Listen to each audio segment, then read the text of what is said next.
Hello there.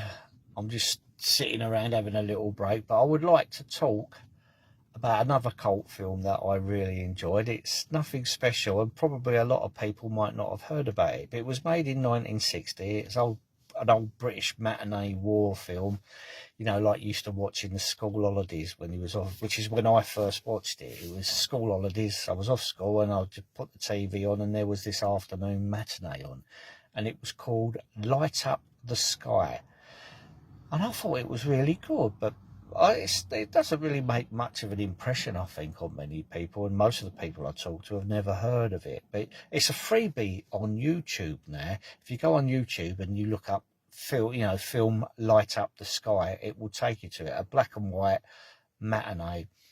And it's about an anti-aircraft crew, probably stationed in Kent or Surrey somewhere, on this cricket field, and they're inside this cricket pavilion, and outside the cricket pavilion there's this little palisade pathway leading to these sandbags where the searchlight and this big anti-aircraft gun is, and this is the crew that man it. And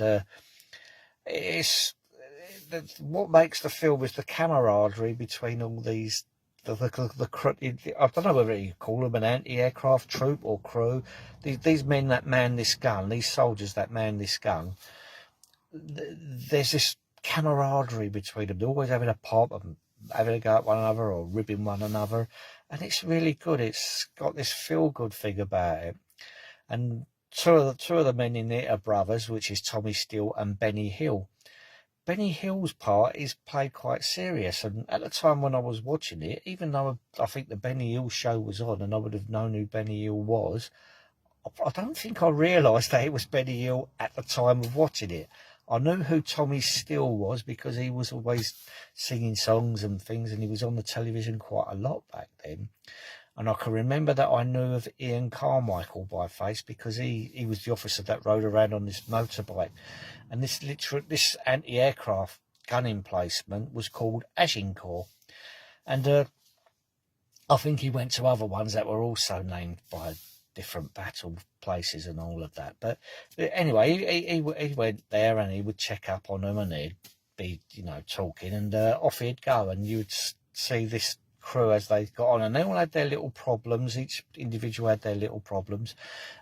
Benny Hill and Tommy Steele as brothers were doing a little Morecambe and Wise type act at some of the local theatres, sing a song, tell a few jokes, get people laughing. And their ambition was to do the circuits of all the seaside theatres after the war had ended, to see if they could get work in the entertainment industry, doing all of the various things. So that's the impression I got anyway. And we had the grumpy old Victor Madden. You remember Victor Madden? He was in loads of war films, especially, and he was always a grumpy NCO, and he always had a hang up about something, and he's no different in this. He's completely grumpy, and the others are always ribbing him. And you had was his name Johnny Briggs, who played Mike Baldwin in Coronation Street? He's very young in it. And there's some other actors that are very familiar that I can't name, except for the man who used to deliver, the army soldier that drives the lorry to deliver the mail, was played by Dick Emery. It's funny because all of these comedians are they're quite serious in the story. There's a lot of funny things with the camaraderie going on between everyone. And every now and then, it's at night, and they'd be running out to the gun emplacement because their sirens would go for the bombing raids on London, and they'd have the searchlights trying to find the aircraft going over and all that. So there's that's the type of conflict that these men are in, and it end pretty quickly when the aircrafts have gone past, and they'd get back to their usual banter here, there and everywhere. And the social problems, Tommy Steele, the younger brother of Benny Hill, he's caused himself quite a few problems with girls and all that.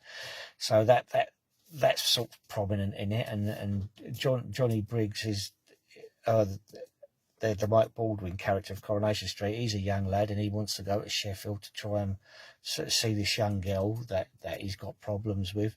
So there's all these things going on, and everything sort of like builds up to this climax at the end when they do actually get an enemy aeroplane caught in their searchlight, and all the other searchlights are aiming in and everyone's shooting up at it. And from what I remember my dad telling me was that when enemy planes got caught in the searchlight, they'd dive down the searchlight, try and get right to the bottom of it, and with their own guns blazing to try and shoot out the searchlight so they could get away in the darkness. So that's the thing that happens, the exciting bit that happens towards the end. You know, enemy planes coming down the searchlight and they can't go. They've got to get this plane, and they're blazing away at it. It's a poignant ending, but it's also a nice feel-good ending. And the beginning of the film and the end of the film is Ian Carmichael, who plays the officer going around on the motorbike. He's at the cricket ground in 1960, and it's all back to people playing cricket. And he's on the deck chair with a pipe in his mouth. You know what Ian Carmichael was like. And he looks at the camera and goes, "Oh, hello there."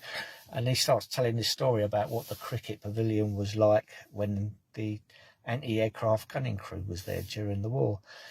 And when the film ends, you have that little epilogue bit with Ian Carmichael once again in 1960 telling you what happened to this person and that person. And it just ends on this really nice note. But there's sadness in the film as well. And it's a smashing little... I mean, it's probably a B movie, I don't know. But it was made 1960, black and white. And there's just something really nice about the film that I can't help liking.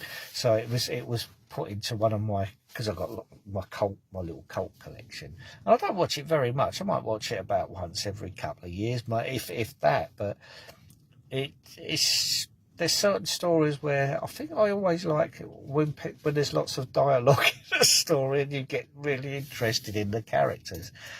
And there was something quite nice about these characters, and it's a shame because we don't have actors like that anymore, and it's quite nostalgic, a nostalgic film really. So I suppose I like that aspect of it. Anyway, if you want a nice little matinee to watch, it's black and white, and it's a freebie on YouTube. If you know, like, you ain't got nothing to lose by just giving it a go. But Light Up the Sky film, just put Light Up the Sky film, and it'll take you straight to it on YouTube. And it's the full-length film. It's a freebie, but I think many different sites have got it because it's in the public domain. But it's well worth watching. Light Up the Sky, British matinee film. Good luck and all the best.